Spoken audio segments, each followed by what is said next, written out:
Sejam muito bem-vindos ao 5º episódio do Juntos pelo Nascimento Cast. E hoje a gente tem uma convidada aqui super especial, porque ela foi a minha Nutri, sim. É uma Nutri materno-infantil que vai tirar diversas dúvidas. E o tema de hoje, que é a introdução alimentar sem terrorismo, porque a gente precisa viver uma maternidade leve, porque a gente já tem tantas responsabilidades nesse início. E Camila, seja muito bem-vinda. Obrigada pelo convite. É um prazer ter você aqui, tá? E a primeira pergunta que eu lanço pra você, tá? Que é uma pergunta, assim, que eu já chego no consultório, quando eu fui fazer um atendimento com ela, que ela, assim, foi minha Nutri, eu perguntei logo, qual é a diferença de engasgo pro gag, que é o reflexo de proteção? Perfeito. Essa é uma dúvida que atrapalha, inclusive, as pessoas de quererem fazer, por exemplo, no método BLW, porque todo bebê vai ter o GAG, né, que é o reflexo de proteção, e nem todo bebê vai ter engasgo. A gente quer que realmente nenhum bebê tenha engasgo. A diferença prática, geralmente, é o seguinte: o engasgo é quando o bebê engole algum alimento que ficou preso na garganta. E aí é um alimento que não estava no corte, não estava na textura adequada. Por isso que não é só a gente oferecer o alimento inteiro. E aí o engasgo realmente é uma coisa muito perigosa e requer que a gente faça manobra. O gag não, é um reflexo que fica na ponta da língua do bebê, que eu falo assim, é como se fosse um sensor. A ponta da língua sentiu que veio algum pedaço diferente, uma textura, um alimento grande, o reflexo do corpo é de colocar para fora para evitar aquele engasgue. Então é um bebê que está reagindo, que está respirando, e como é normal, o bebê coloca para fora e continua comendo como se nada tivesse acontecendo. Então a gente não deve fazer uma intervenção nesse caso, né? Não deve colocar a mão na boca, tirar o alimento, tentar fazer manobra, nada disso, porque é uma coisa normal para proteger o bebê. E quando o alimento está no corte e textura certa, o risco do engasgo ele é muito baixo. Já no caso do gag, não. Todo bebê vai fazer e toda mãe tem que saber o que é esse reflexo para não se desesperar na hora e acabar assustando o bebê de uma coisa que era normal. E pode se engasgar, né? Se uma mãe ficar muito ansiosa, agoniada, meter a mão pra poder tirar, pode realmente ter um engasgo ali mesmo. Exatamente. Se você faz esse reflexo de pegar e tentar tirar o alimento da boca, o bebê pode jogar a cabeça para trás, na intenção de se desvencilhar. Sim. E aquele alimento que estava na ponta da língua, que ia ser colocado para fora, pode ir para o fundo da garganta e virar um engasgo. E às vezes o bebê até se assusta, ele acha que estava fazendo alguma coisa de errado, fica com receio de continuar comendo e a gente tentar tirar alguma coisa da boca de novo, então acaba atrapalhando o processo da introdução mesmo. Olha aí, então, pais ansiosos, vamos diminuir essa ansiedade, ter calma, tá? Eu lembro que durante, né, todo o meu processo, o Lara engasgou umas 4 vezes, sendo 2 sérias, quase desfalecendo. Eu tive que, de fato, fazer a manobra. Então, assim, pra mim, a introdução alimentar foi algo tipo, meu Deus, como é que vai ser? O que é que eu vou dar? Vai ter alergia? Não vai ter alergia? Em relação aos engasgos mesmo, eu via muito no Reels, né? BLW, quando eu vi aquele tamanho de fruta, aquela criança comendo, eu falei, pronto, não vai dar certo. O que é melhor? BLW ou essa comidinha amassadinha mesmo? Em questão de eficácia, os dois métodos são igualmente eficazes. Não vai ter um que vai ser melhor do que o outro e não vai ter um que vai engasgar mais do que o outro também. O problema do BLW é quando as pessoas pensam que é só oferecer o alimento inteiro. E não é assim que funciona. Ele tem que estar no corte certo, que são cortes compridos, e na textura macia ao ponto da gente conseguir esmagar com os dedos. Se ele está no corte e na textura certa, a probabilidade de um engasgo é mínima. Ele não é mais arriscado do que o amassadinho. Mas como ele faz mais o gag, tem gente que já pensa que o bebê vai engasgar, porque o bebê morde um pedaço grande, tem um reflexo, e aí vem aquele desespero da preocupação da gente mesmo. Só que para mim o melhor método é sempre o método que o bebê escolhe, porque tem bebê que só aceita BLW, tem bebê que só aceita amassadinho. E aí se você ficar insistindo no método que o bebê não quer, a introdução alimentar não flui bem. Se for para eu escolher, se fosse assim para eu escolheria o participativo, que seria o método misto, onde você dá tanto BLW quanto amassadinho, porque você dá as duas experiências, e a gente quer aquele bebê que come de tudo e não que come só um tipo de textura ou outra. Mas se for um bebê que, por exemplo, não aceita a colher, não adianta ficar forçando, ficar insistindo, porque só vai se tornar um momento desagradável para a mãe e para o bebê também. Então, eu acho que vale a pena testar os dois e ver o que está funcionando melhor e seguir o caminho que o bebê prefere, seja qual for. E no caso, esse pai, né? No caso, eu sofri esse processo aí do engasgo. O que é que faz? O que é que você diz, assim, a uma mãe, a um pai, para que volte a ter essa segurança de fato? Infelizmente, a gente só se sente seguro praticando. Infelizmente, é a verdade. E aí, para quem teve a experiência, né, de engasgo, seja com leite, seja com água, até mesmo com alimento, dá uma travada mesmo. Mas quando você vai testando, você vai se sentindo seguro, você vai vendo que o bebê dá conta do recado, você vai aos poucos se soltando mais. E aí, para uma pessoa que tem muito medo, eu falo assim: olha, então comece com uma fruta, se você quiser testar o BLW, uma fruta que tem menor probabilidade de engasgo, por exemplo. Dá um caroço de manga para esse bebê chupar. É impossível ele engolir o caroço de manga. E aí ele consegue segurar aquele pedação, vai se divertindo. Se você der uma banda da laranja, que ou você mesma segura, ou o bebê segura e vai chupando. A probabilidade de engasgo ela é muito menor do que você testar uma uva cortada. Então você se sente mais seguro, você vendo que o bebê está se empolgando muito mais do que no outro método, aí você acaba se arriscando mais. Mas se estiver funcionando bem na comida amassadinha, no método tradicional, não tem problema nenhum em continuar dessa forma, se o bebê estiver aceitando bem assim. E a gente hoje tem um aplicativo, né, que é o BLW, que justamente mostra ali as frutinhas cortadas de forma certa, que a gente pode estar ali realmente imitando, né, como é que faz, a banana corta assim, a maçã corta desse jeito, não é isso? Isso, tem um aplicativo. Se você digitar no Google qualquer alimento e escrever banana BLW, você acha foto também. Para os pacientes que fazem consulta comigo, eu mando um material que tem fotos também. Então, hoje em dia, a internet tem as partes boas e ruins, né? Mas dentre as partes boas da internet é isso. A gente tem recursos para facilitar a nossa vida. E aí, eu recomendo geralmente o aplicativo para todo mundo nesse início, porque a gente fica um pouco na dúvida, né? Mesmo sabendo que é um pedaço comprido, é uma textura macia, a gente quer saber assim, qual que é o corte da goiaba. A gente quer olhar para ter certeza que está fazendo certo. Então, eu acho que é uma mão na roda mesmo para quem está começando. E você, aí você já entrou nessa parte de redes sociais, né? A gente hoje vive numa era, né, que tudo é Instagram, então muito Reels, a gente passa, a gente vê muitas coisas. Você acha que nessa fase, assim, inicial da introdução alimentar, isso vem atrapalhando as mães? Porque, infelizmente, a gente vê coisas que não faz sentido também, né? Depende de onde você está consumindo o conteúdo, porque hoje em dia tem de tudo na internet e tem aqueles Reels que só tem o objetivo de viralizar.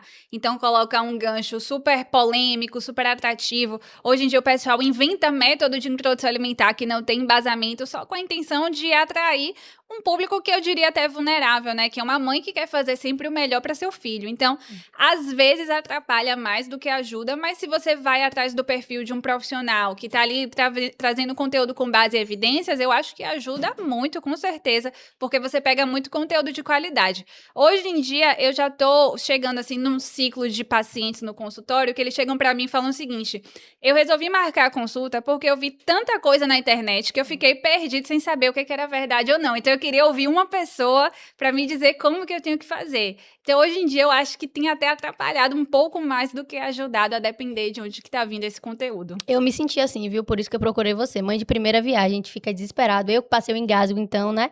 Então, pra mim foi, assim, essencial ter esse primeiro momento, né? E saber o que é que, de fato, eu tô dando pra minha filha. E hoje faz total diferença. Ela tem uma alimentação, assim, muito, muito, muito boa. Porque se a gente for ouvir, né? As avós, a família, tadinha, tô doida pra dar um chocolatinho.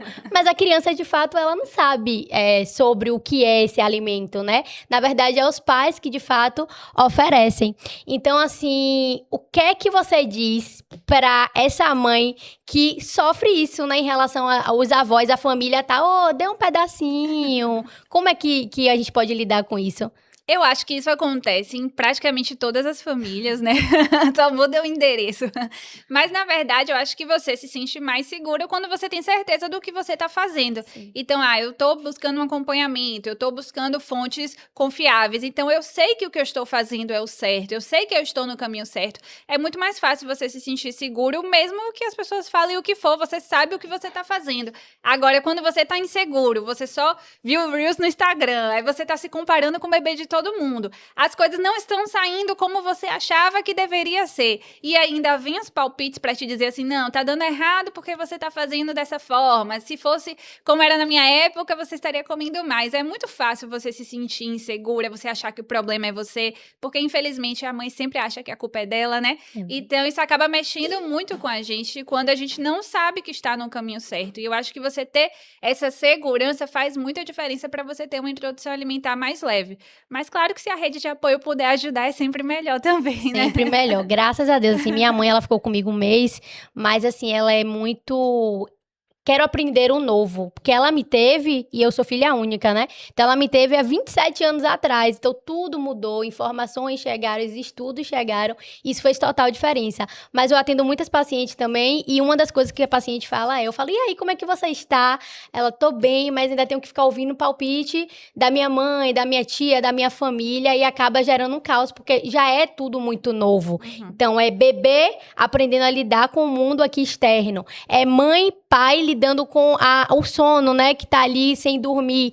E fora as responsabilidades, de fato. Principalmente que é mãe de primeira viagem, aquela toda a proteção. Então, de fato, se os pais, a família, quem tá ali ajudando, puder, de fato, né, contribuir com esses pais, vai ser a melhor coisa, né, durante todo esse processo. E tem muita gente hoje em dia que, quando não tem essa rede de apoio, às vezes apoia de algumas formas, né, mas emocionalmente não, acaba buscando rede de apoio externa. Então, hoje em dia tem muitos grupos de mães, né, que tá todo mundo vivendo a mesma coisa, então acaba que uma vai apoiando a outra, você tá vendo que aquela pessoa tá passando pela mesma coisa que você não tá sozinho, então acho que isso acaba fortalecendo mesmo, né, e aí o profissional acaba sendo essa rede de apoio externa também, né, pra te dizer assim, olha, você não tá louca, você tá certa, você tá fazendo do jeito que é pra fazer, siga firme que vai dar certo. E aí isso dá uma revigorada, né? Pra não sentir que é você que tá lutando contra as outras pessoas no meio dessa situação. Eu acho que isso faz diferença também. E aí a gente fala, ó, a Nutri que disse. Aí tem gente que faz, tá doida.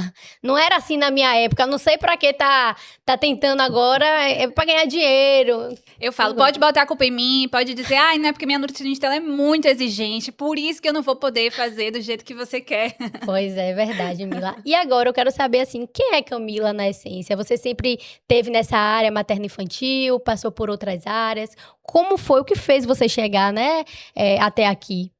Então, essa história é até um pouco engraçada, porque na época da faculdade, eu era Camila Nutri Esportiva, né? Eu fiz meu estágio na área esportiva, eu fiz meu TCC na área esportiva, eu tinha muita certeza de que era o caminho que eu ia seguir, e eu me formei e fui trabalhar, de fato, nessa área. Mas no último semestre da faculdade, a gente tinha que pegar uns estágios obrigatórios, e um dos estágios que eu peguei sem saber foi um estágio no ambulatório de alergias alimentares, que eram bebezinhos com a pele V de 0 a 2 anos.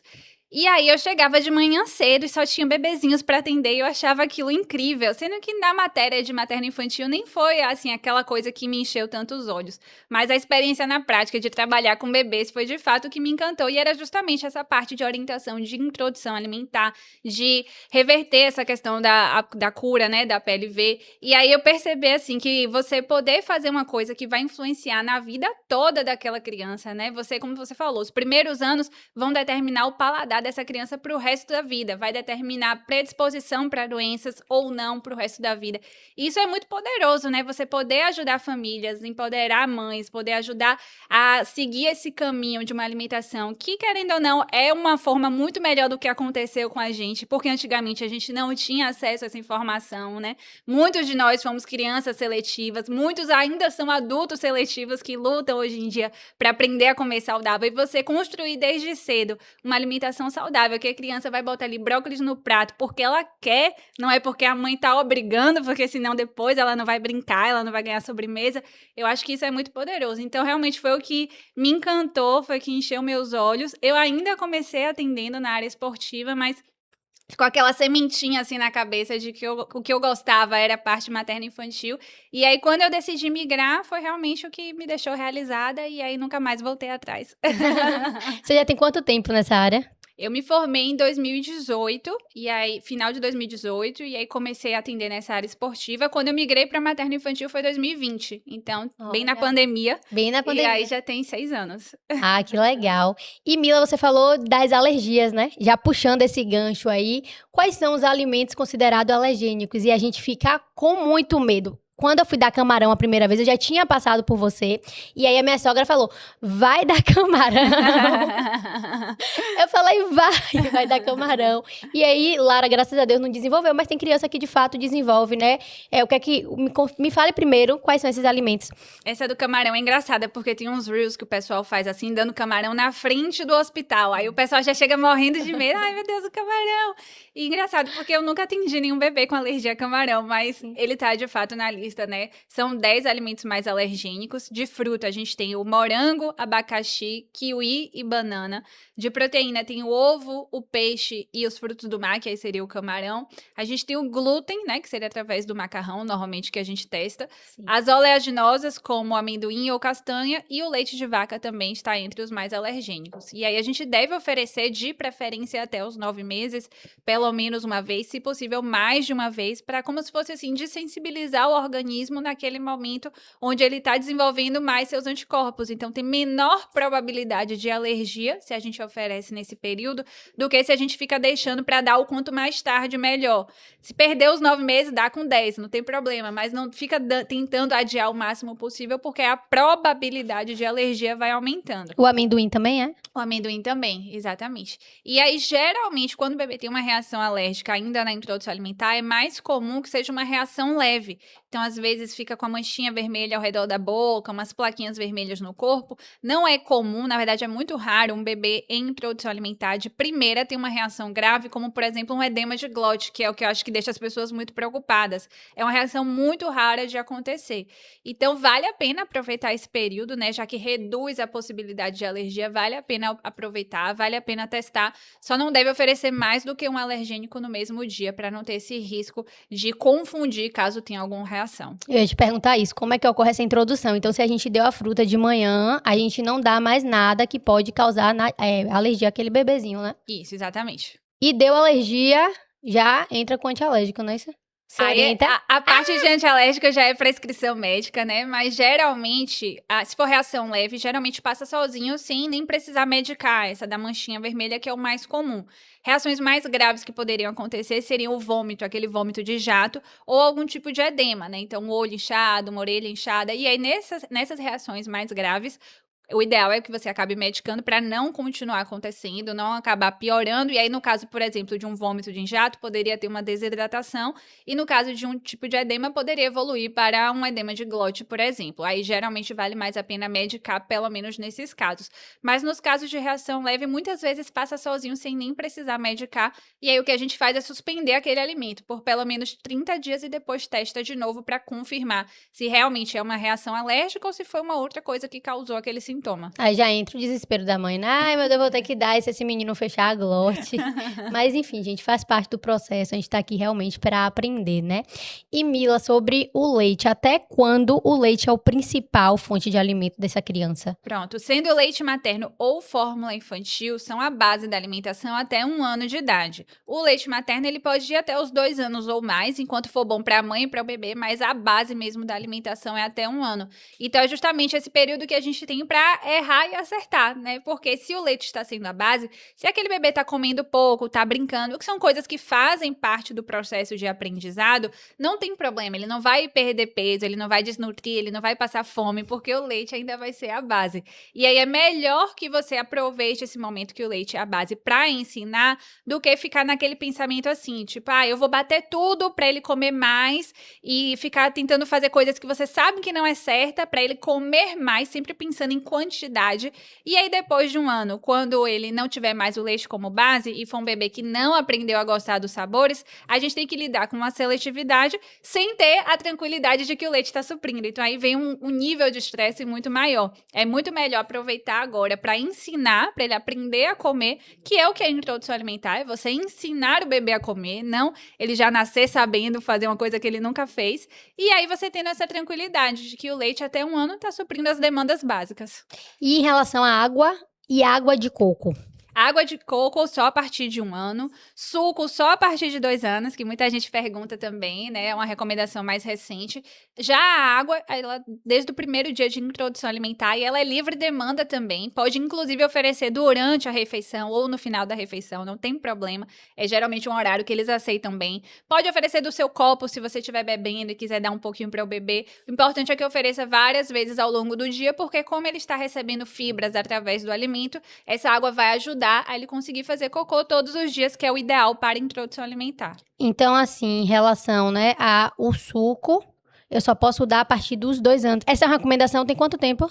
Foi desse ano, eu acho, se no Porque era máximo 1 do ano, ano não era? passado. Era 1 ano, é uma recomendação mais recente. Mas assim, Também não tem necessidade, né? É muito cultural essa ideia de que bebê tem que tomar suquinho, mas o objetivo de esperar até os 2 anos é justamente evitar que bebidas adocicadas, mesmo que o doce natural, né, acabe atrapalhando o consumo da água natural. Então, por isso que realmente só se indica a partir dos 2 anos.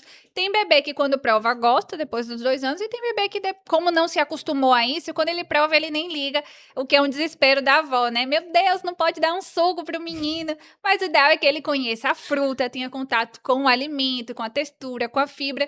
E aí, depois dos 2 anos, se ele quiser o suco, não tem problema. Aí, como foi a recomendação desse ano, eu tive que dar suco pra Lara com ela. Mas assim, ela gosta e bebe tudo hoje, até hoje, sem açúcar. E eu prefiro, assim, deixar sem o açúcar, porque se ela bebe e não faz diferença, não tem porquê eu estar introduzindo. Exato, eu acho que o pensamento para depois dos 2 anos é isso mesmo. Você não precisa mudar tudo o que você construiu até aqui. Você pode oferecer uma coisa diferente, numa exceção, num aniversário, numa saída, mas você não precisa começar a comprar coisas com açúcar para a rotina e começar a adicionar o açúcar na rotina se é uma coisa que ela já está acostumada a consumir sem. Que é o objetivo, né? A gente criar esse paladar natural para que ela goste do sabor natural e não só do que é tudo realçado. Sabe aquele biscoito calace, né?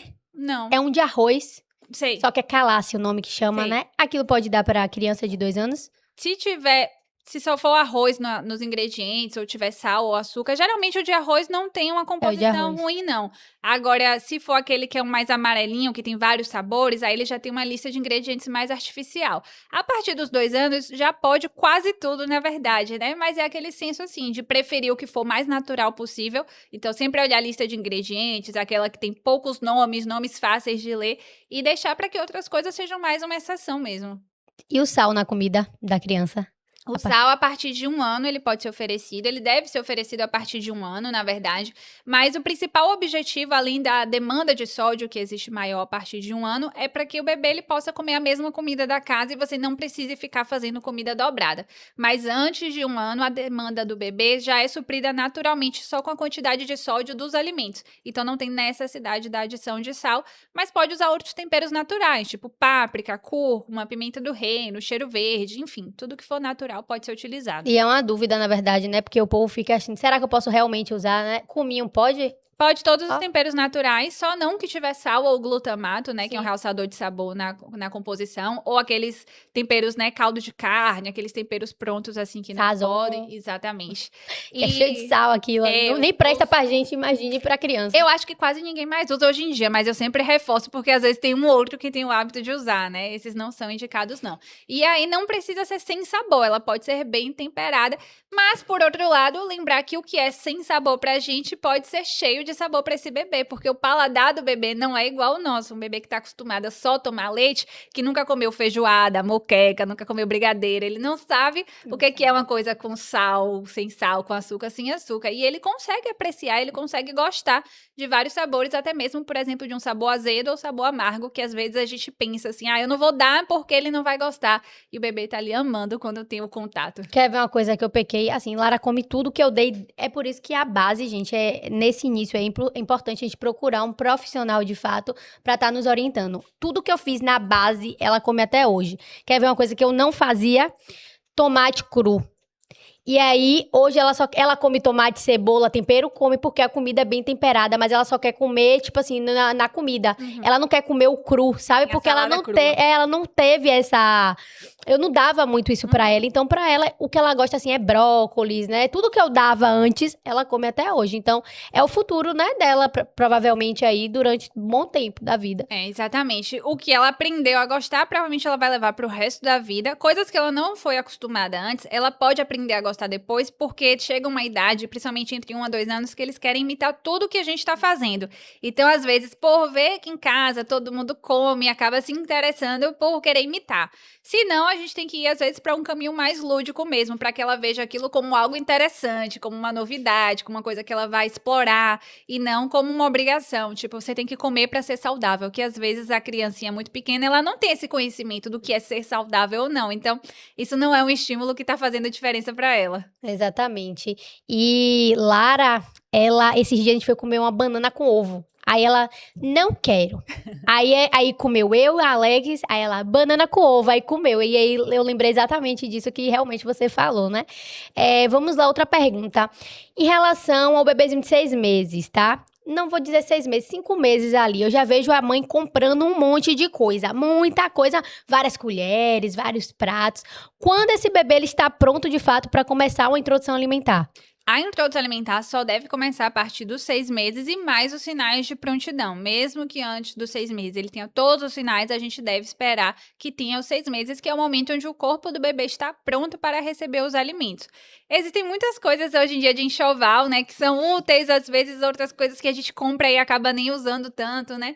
Mas para quem compra antes da introdução alimentar, uma dica que eu costumo dar bastante, que funciona bem, é já ir familiarizando o bebê antes de começar a introdução com esses utensílios. Então, você já comprou pratinho, copo, talher, vai mostrando tudo isso para ele, vazio mesmo, sem comida, para que ele vá se familiarizando, porque quando você começar a introdução alimentar, a comida que vai ser a novidade, não a primeira vez que ele sentou na cadeira, a primeira vez que viu o prato, que viu tudo. Isso já ajuda bastante na aceitação. Pronto. E em viagem? Viagem muda muito a rotina, principalmente se a gente vai para fora do Brasil, né? Então, às vezes a comida não é legal, a água é diferente. O que é que a gente pode estar fazendo? Depende da idade do bebê, na verdade, né? Mas eu acho que o primeiro pensamento é entender que a viagem não é a rotina. Então, se nem tudo sair perfeito, não tem problema, porque não é aquilo que você faz no dia a dia do Sim. bebê. Então, a gente vai tentar adaptar para a estrutura que você vai ter. Aham. Se você tá numa viagem que você tá, por exemplo, no Airbnb, aí você tem a possibilidade de cozinhar, de levar comida, de levar fruta, fica mais fácil de você conseguir manter. Se você tá em hotel, às vezes você já tá mais limitado. Para um bebê maior de 1 ano, que já pode comer sal, às vezes a gente consegue até encontrar opções saudáveis na rua e fazer boas escolhas. Mas para um bebê menor de 1 ano que ainda não come sal, ou você vai com suas marmitinhas congeladas, e aí geralmente hotel, restaurante, até mesmo avião tem flexibilidade de esquentar quando você fala que é para o bebê, e aí você consegue se virar porque você já levou tudo pronto. Ou você cozinha, mesmo que você não faça tudo, né? Faça menos grupos alimentares, mas você conseguiu cozinhar, você conseguiu levar lá já na estrutura que você tem. Ou então tem muita gente que acaba optando pelas, tipo, papinhas prontas assim, sabe? Aquele sachêzinho, aquele Sim. potinho, que embora não seja algo que a gente indica para a rotina de introdução alimentar, pela textura, porque é tudo batido, tudo processado, o bebê não conhece os sabores, não desenvolve a mastigação, mas para um momento de quebra-galho, eles não têm uma composição ruim, não tem sal na composição, não tem conservantes, não tem nada de ruim mesmo. Então, pensando em quebra-galho para viagem de avião, por exemplo, às vezes acaba caindo bem, porque você não precisa de micro-ondas, você não precisa de geladeira, então acaba sendo uma coisa prática para esses momentos. Mas aí é entender que a gente vai adaptar para aquela exceção e que quando voltar à rotina, vai voltar ao normal. É porque acaba sendo terrorismo às vezes também, viu? Eu já viajei, a gente viaja com Lara desde que ela tem ia fazer 5 meses. Mas assim, nesses 5 meses foi pra casa da minha mãe, então é mais tranquilo. Ela se mamava ainda, a principal fonte de alimentação dela era a mama. Se na viagem você não conseguir ofertar muita coisa e ela só mamar, tá tranquilo? Fique em paz. A não ser que seja uma viagem muito longa, Sim. né? Aí é melhor tentar adaptar de alguma forma para não perder aquela rotina. Mas se é uma viagem de poucos dias, é uma exceção, eu acho que é melhor ficar em paz. É verdade. Em relação à saciedade, né? Como é que eu sei que o meu filho está saciado? Essa é uma pergunta muito difícil de responder, porque cada bebê é único e as próprias referências falam assim: você deve respeitar o sinal de saciedade do seu bebê, mas às vezes tem bebê que parece que não tem saciedade, você fica meio confuso para entender, né? Alguns sinais comuns são: tem bebê que faz o sinal de para-brisa, que é fazer esse movimentozinho aqui com as mãos, né? E aí é como se ele estivesse dizendo que não quer mais. Tem bebê que de fato trava a boca, se você tá oferecendo a comida de colher, então se ele travou a boca, virou o rosto, significa que ele não quer mais comer. Tem bebê, quando tá ali no BLW, que você viu que ele tá brincando muito mais do que comendo. Virou, não que brincar seja um problema, mas você viu que efetivamente não tá indo quase mais nada pra boca, você pode ver se ele já tá disposto a encerrar a refeição, e aí ele pode depois beber uma água, tomar o leite se quiser, não tem problema nenhum. Mas tem gente que fala assim, e isso não é uma recomendação oficial, né? Sim. Tem gente que fala assim: o ideal é que sempre sobre alguma quantidade de comida no prato, porque você sabe que o bebê chegou na saciedade. É Enquanto ele não rejeitar, você pode continuar oferecendo. Mas tem gente que às vezes acha que é demais e que para mesmo antes disso. É verdade. Em relação a uma ordem de alimentação, né? Eu fui lá no seu consultório, vai começar essa introdução, meu bebê tá com o tronco direitinho, tá sentando ali, tá na hora dele realmente iniciar. Existe uma ordem, eu inicio, tipo assim, primeiro café da manhã, almoço, janta, que horas a janta, né, ela entra, como é que funciona? Nos 6 meses, o bebê pode receber 3 refeições, que são o lanche da manhã, o almoço e o lanche da tarde. O lanche da manhã e o da tarde, ele vai ser sempre com frutas, uma de manhã e pode ser uma diferente de tarde. E o almoço já é uma refeição mais completa, com 5 grupos alimentares. Você pode, desde o primeiro dia, começar com as 3 refeições ou fazer uma evolução mais gradual. Mas o importante é que ainda aos 6 meses ele já receba as 3. Não fique recebendo só fruta, por exemplo, o mês inteiro. E aí, um mês depois, com 7 meses, vem a refeição do jantar, que ela é uma repetição do almoço, e o café da manhã ele só entra a partir de 1 ano de idade. Alguns bebês mostram interesse antes de 1 ano, mas por via de regra entra geralmente a partir de 1 ano de idade. Entendi. E qual é o maior mito que você ouve nos consultórios? Quando eu chego lá e a galera vai, né, falando, o que é que você ouve assim mais? Eu acho que essa questão de que o BLW vai engasgar mais é muito prevalente, né? As pessoas terem medo de dar o BLW por achar do engasgo. A questão da papinha tá diminuindo bastante até, né? Mas esse pensamento, assim, de que a papinha batida vai fazer o bebê comer mais, né? E que o BLW ele vai comer menos, porque ele tá brincando, porque ele tá bagunçando. E aí tem gente que pensa que ele não vai ganhar peso, que ele não vai se desenvolver por conta disso, né? Esse é um mito que ainda existe, mas tá diminuindo. As pessoas estão desapegando já um pouco disso. E qual é a maior lição que que a profissão, né, te ensinou durante todo esse tempo aí que você tá atuando? Eu acho que lidar com maternidade de modo geral, né, já me fez aprender muita coisa, mesmo ainda não sendo mãe, de que nem tudo, na verdade que nem tudo não, de que nada está no nosso controle. É verdade. Nem tudo vai sair como a gente espera, nem tudo vai sair como, principalmente para aquelas pessoas que sempre foram muito controladoras, né, acabam percebendo que na maternidade nem tudo tá no nosso controle. E às vezes a gente tem que dançar conforme a música, né, como eu falei, buscar conhecimento, buscar se sentir segura, buscar ter apoio, mas você entender que às vezes a gente não só o bebê tá aprendendo, mas você também está aprendendo a ser mãe, você também está aprendendo a tudo aquilo que você tá vivendo, né? Então eu acho que você entender isso já dá uma certa paz maior, né? Que nem sempre a gente vai acertar e que tá tudo bem também, né? Eu acho que isso vai não só da introdução alimentar, mas pra maternidade inteira. O que eu aprendi é que a maternidade, a gente pode pedir ajuda, né? A gente pode sim ter uma orientação certa e deixar tudo isso muito mais leve. Como você disse, às vezes a gente está desesperada, mas quando a gente procura uma orientação certa, seja lá online, presencial, né? Com um profissional de fato que você ali confie, faz total diferença e torna isso muito, muito, muito mais leve. Outra pergunta também, tá? Que acontecia muito lá em casa, que eu tenho um toque. Toque a bagunça. A criança suja tudo, vai comida na parede, na roupa, na cabeça, no... Como é normal isso? É super normal. Inclusive, tem uma frase que é da criadora do método do BLW, que ela fala assim: a bagunça é inevitável, o sofrimento é opcional. Eu acho essa frase fantástica. Faz parte do processo, assim, não vou dizer que não dá trabalho, não. Dá trabalho e muito, principalmente se é a própria mãe que vai limpar tudo depois. É trabalhoso e é cansativo, é um fato. Mas eu acho que você tem que ressignificar, você entender que aquilo tá fazendo parte do processo da evolução, do aprendizado, e você começa a ver aquilo como uma coisa positiva e não só pela ótica da bagunça como um problema, sabe? É verdade. Aí as avós falam que nada, na minha época não tinha isso. Aí vai lá e quer dar pra criança. Só que aí você tira a autonomia da criança, né? Eu vejo que Lara, ela se desenvolve muito comendo sozinha, aprendendo, desenvolvendo ali, né, a parte motora mesmo, enfim.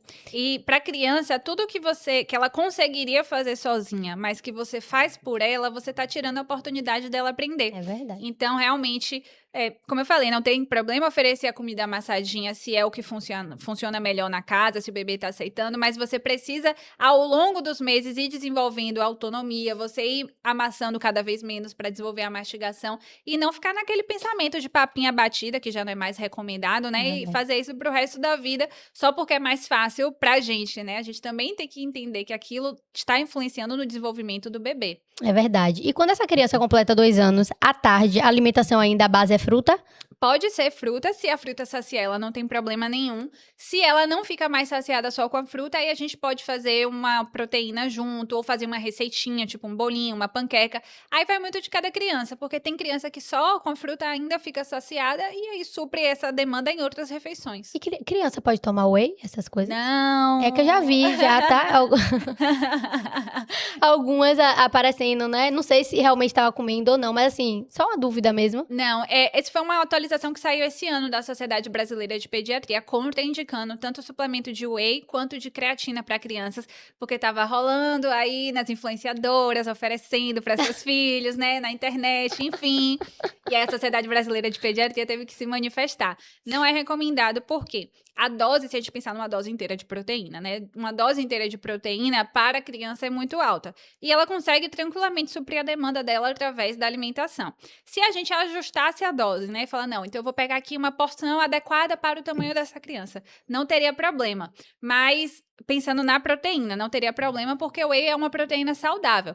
Mas, quando a gente vai ali para as proteínas, geralmente elas têm adoçante, tem conservante, tem estabilizante. É um ultraprocessado. Então, por isso não é recomendado também para crianças. E aí, quando a gente vê essas bebidinhas proteicas prontas, né? Que são super gostosas, a verdade é essa.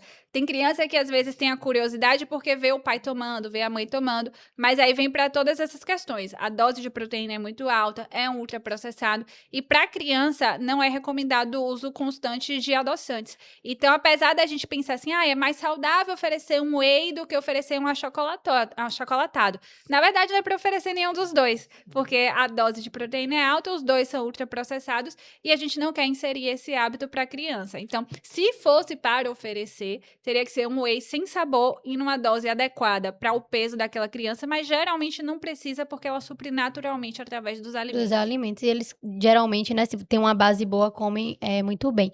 E uma criança que, por exemplo, tem ali... Vamos sair agora dessa fasezinha de 2 anos, né? Uma criança que já tá ali com seus 6 anos. E essa criança, ela come super mal. Por quê? Os pais também não comem. E aí, acha que porque não gosta, não oferece. Também é trabalho, né? Você comprar um alimento que você não gosta para dar ao seu filho.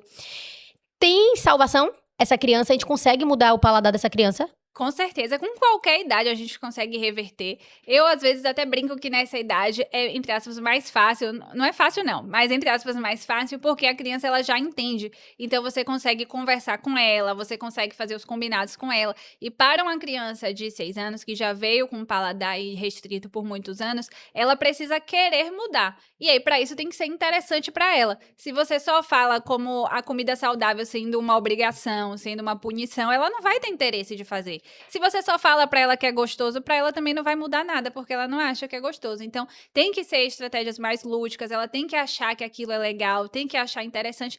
E isso, de fato, dá trabalho. E isso é uma coisa que a gente tem que fazer todos os dias. E nem todos os dias a gente tem tempo e paciência. Então, vão ter dias melhores do que outros. Mas existem estratégias, sim, para reverter. E quanto antes a gente reverter, mais tempo de vida essa criança vai ter com mais saúde, né? Imagina, se a gente fica aí só esperando passar. Não, é uma fase, vai passar, vai passar, vai passar. E aí, quantos de nós só viemos comer depois de adultos, né? Então, essa fase nunca passou pra gente. E, de fato, se não tiver mudança no que está sendo feito, no que está sendo ofertado, não vai passar. Mas com estratégia é possível, sim, reverter. E sobre dar alimento para a criança assistindo. Pode ou não pode? Não é recomendado em nenhuma idade, na verdade, né? E aquela falsa sensação de que a criança está assistindo tela, então ela está comendo mais, porque ela está prestando atenção ali na tela, ela não está prestando atenção no alimento, então ela está comendo sem perceber.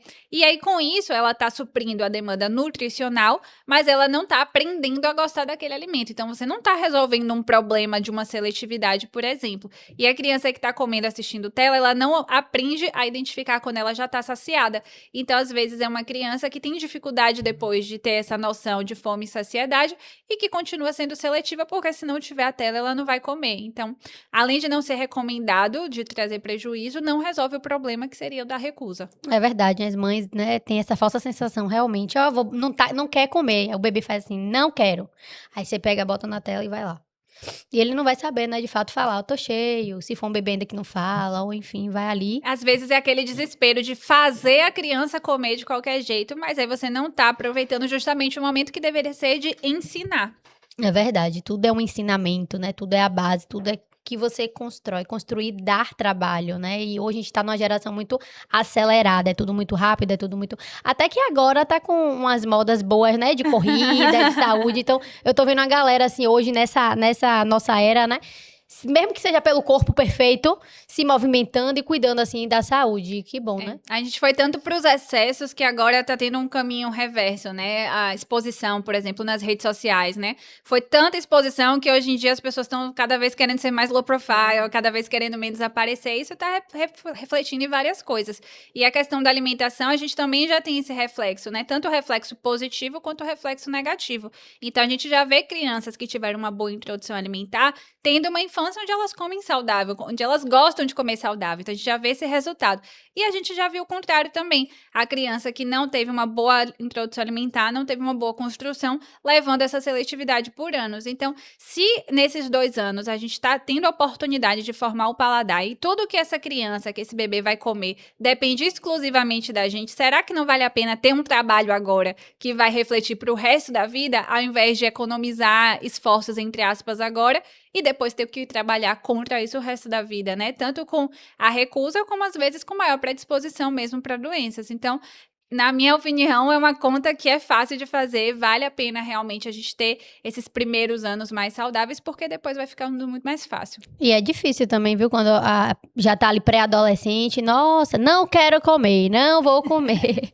Me conte aí, Mila, uma história que marcou aí toda a sua carreira, um histórico assim específico que você de fato ficou aí, né?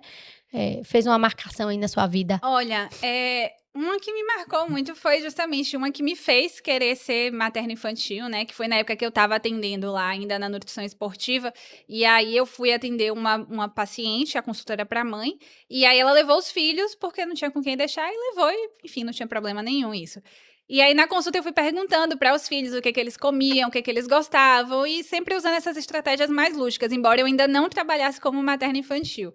Fiz a consulta para a mãe, conversei com os filhos. Quando chegou em casa, ela me mandou a foto dos dois comendo no almoço, e aí um áudio assim: tia Camila, estamos comendo salada, te amo. Aí pronto.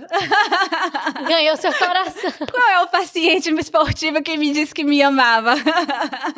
E é muito legal isso, né? Quando eles realmente fazem aquilo porque eles querem, não porque estão sendo obrigados. E eu acho que a ideia do trabalho, né, da nutrição materno-infantil é isso, é que seja interessante para a criança, né, que ela goste daquilo, que ela faça aquilo porque ela quer e não só porque ela está sendo obrigada. Então é isso que me move, assim, né, na área. É satisfatório, né? E a gente que é mãe, a Alex fica brincando. Nossa, você fica super feliz, porque Lara, porque eu chego de noite, ele chega do trabalho, né? Eu falo, Lara comeu super bem, tomou café da manhã, almoçou, lanchou. Isso me faz feliz, porque eu sei que no futuro ela vai me agradecer, sabe? Eu queria, porque assim, na minha época, meu pai ali é meu pai, viu? Aí na minha época eu comia muito salgadinho, biscoito recheado. Hoje, graças a Deus, eu me alimento bem, né? E justamente por causa disso, ó. Eu entregando ele comprava os salgadinhos, as coisas que era mais fácil, e enfiava lá pra poder Nós comer. todos, né? Eu acho que antigamente realmente não tinha esse conhecimento, né, dos malefícios. Então, eu acho assim que como na época dos nossos pais não teve tanto acesso, tinha aquele pensamento também de tipo assim, poder proporcionar isso para meus filhos é uma coisa boa, entendeu? Eu acho que tinha um pouco disso. Então, eles achavam o máximo poder oferecer isso pra gente, a gente criança achava o máximo também, né? Ia pra escola, comprava aquele pacote de salgadinho, um micão desse tamanho, e a gente tava achando que tava ótimo, né? Não tava pensando no lado negativo. Eu, pelo menos, dei muito trabalho pra comer fruta, pra comer vegetal, porque eu só queria comer biscoito creme crack com requeijão cremoso. Tá vendo, meu pai? Minha celulite aqui. Não agradece não, viu? Não agradece não. Mas graças a Deus hoje eu tenho uma alimentação assim bem equilibrada. E, enfim, né? Vamos lá, eu quero fazer com você um bate-bola, tá? A gente já tá encerrando. É a hora que a gente faz, ó. Eu quero fazer um bate-bola com você, tá? Eu vou falar uma frase e você vai responder rapidamente. Ai, meu Deus. Certo? Vamos lá. Vamos lá. Bebê precisa ter dente pra comer? Não precisa. A gengiva do bebê já é cheia de dentes, né? Só que eles não desceram ainda. É diferente de uma pessoa idosa que tinha os dentes e perdeu. E aí não tem força pra mastigar. O bebê não. Tanto que se você leva uma mordida, você sabe o quanto que é forte a gengiva do bebê. Fruta à noite faz mal? Não, de jeito nenhum. Suco substitui fruta? Muito menos. Leite é refeição, mucilon. Se for nesse sentido de mingau, não, de jeito nenhum. Mas se for, por exemplo, leite materno, como eu falei, né? Ele é livre demanda durante toda a introdução alimentar. Mas oferecer, por exemplo, uma mamadeira no lugar da refeição. Não comeu bem, então eu vou dar um leite no lugar. Você acaba incentivando o comportamento da recusa, que ele sabe que não precisa se esforçar, digamos assim, para comer, porque vai ganhar uma coisa mais fácil depois. E ainda se vem um engrossante cheio de açúcar aí que vai pro ladeira abaixo. Criança saudável precisa comer muito? Não, e nem precisa ser gordinha também, que às vezes tem esse pensamento, né? Ele é tão magrinho, ele tá comendo pouco. Mas se ele tá crescente ali na curva de ganho de peso, na curva de altura, significa que ele tá suprindo as demandas para ele. Nem todo adulto é igual e nem toda criança vai ser também. É verdade. Se o bebê não comer hoje, eu devo insistir? Você deve oferecer, mas insistir no sentido de forçar, não. E nem deve substituir. Tipo, ele não comeu a banana, então eu vou dar uma outra fruta no lugar, já que ele não comeu a banana. Se ele explorou, se ele tocou, se ele fez careta, tudo isso faz parte do processo que é apresentar o alimento. Comer é uma das etapas. Pronto. Aí, gente, tanta informação, né, gente? Que a gente procure Camila. Camila, você atende presencialmente e online também, né? Isso, eu atendo presencialmente em Lauro de Freitas e online para o mundo todo. Então aí, ó, você que é de outro estado, pode também estar fazendo essa consulta com ela maravilhosa, viu? Fez todo o meu acompanhamento, tanto durante a minha amamentação, quanto a esse processo com Lara. Agora eu quero que você complete a frase, tá? Vamos lá. A maior mentira sobre introdução alimentar é... De que o bebê tem que comer tudo pra dizer que ele tá comendo bem. Tem que raspar o prato pra ele comer bem. Isso não é verdade. Toda mãe deveria saber que... Tanta coisa. Vai, diga um aí. Deveria saber que a introdução alimentar é uma fase de aprendizado, né? Tanto pra ela quanto para o bebê. Nunca faça... Papinha batida e nem forçar o bebê a comer quando ele não quer. Tá travando a boca e ficar enfiando a colher na boca, isso não vai dar certo. Sempre faça... Respeite seu bebê e siga os sinais que ele tá te mostrando. Se o bebê não come... Segue o baile. Ou procure ajuda. Procure Camila, gente. Se você pudesse dar um conselho hoje, qual seria? Pronto, vou seguir nesse caminho aí de procurar ajuda. Eu acho que faz toda a diferença você saber que tá no caminho certo mesmo. Porque às vezes tem esses momentos, né, que o bebê não come e não quer dizer que ele não come porque a introdução alimentar está indo errado, mas porque ele ainda está aprendendo. Ele não comeu, mas ele brincou, ele explorou. E quando você tem essa segurança, você tem aquela pessoa para você mandar mensagem, para você mandar uma foto, um vídeo, e você saber que tá indo direitinho, você consegue se sentir muito mais segura. Então eu acho que isso faz toda a diferença para quem tá na fase da introdução alimentar. Muito, imagina, gente, ó. Mila, me ajude aqui, pelo amor de Deus. A culpa mais desnecessária das mães é? Eu acho que é de ficar ouvindo os palpites e achar que tá errada quando ela tá no caminho certo. A melhor forma de criar uma criança com boa relação com a comida é? É isso mesmo. A melhor forma é com uma boa relação com a comida. Eu acho que a frase aí ela já tá completa, porque se ela tem uma boa relação com os alimentos hoje, ela vai ter pro resto da vida. Então isso é um presente que você tá oferecendo para o bebê. Influencia diretamente, né, no futuro. Agora, pra gente encerrar, eu quero que você deixe uma frase aí para as mamães que tá nesse processo, né, de introdução alimentar, ou que tem também essa dificuldade, né, o filho tem ali seus 6, 10 anos e tem dificuldade de alimentar o seu filho. O que é que você diz aí para elas? Pronto, eu acho que é um resumo, na verdade, de tudo que a gente conversou aqui, né? Cuidar da alimentação é o maior presente que a gente pode oferecer para os nossos filhos. Para quem tá ainda na fase da introdução alimentar, tem essa oportunidade de construir agora um futuro que ele vai ter de muito mais saúde, de melhor relação com os alimentos, e especialmente se você, mãe, né, não teve essa boa relação com os alimentos, você tem a oportunidade agora de dar uma vida muito mais tranquila nesse sentido para seu filho também, né? Então eu acho que é realmente um grande presente que a gente pode fazer. Agora, para quem já passou por essa fase, eu acho que o objetivo não é se sentir culpada por uma coisa que já passou, mas sim de buscar ajuda o quanto antes, porque é possível reverter, é possível sim melhorar essa situação, e se você faz isso agora, você também tá tendo essa oportunidade de trazer uma melhora para todo mundo. E levar esse processo mesmo com leveza, entender que é um processo de aprendizado, não é um processo de ficar comparando, de ficar contando o número de colheres, ficar se desesperando, porque se a introdução alimentar não está sendo leve, se ela está sendo estressante, se ela está sendo desgastante para a mãe e para o bebê, significa que alguma coisa não está certa. Não quer dizer que o bebê vai comer tudo e muito desde o primeiro dia, mas ele precisa gostar da hora de comer. E se isso não está acontecendo, significa que alguma coisa precisa ser ajustada, mas com ajuda é possível reverter tudo isso. É verdade. Gente, vamos procurar ajuda, porque a gente já tem tantas responsabilidades, como eu disse no início, né? Tudo precisa ser leve, tranquilo e bom para os dois lados, né? Tanto para os pais quanto para a criança também. E chegamos ao fim. Mila, fala aí seu @ do Instagram. @CamilaGRNut. GRNut. Como é seu sobrenome? Fala aí. Heinschmidt. Por isso que eu nem falei Camila, que eu ia falar que Camila, não sabia falar. Mas é isso, gente. Até logo e até o próximo episódio. Muito obrigada, Mila, pela sua participação, viu? Obrigada a você.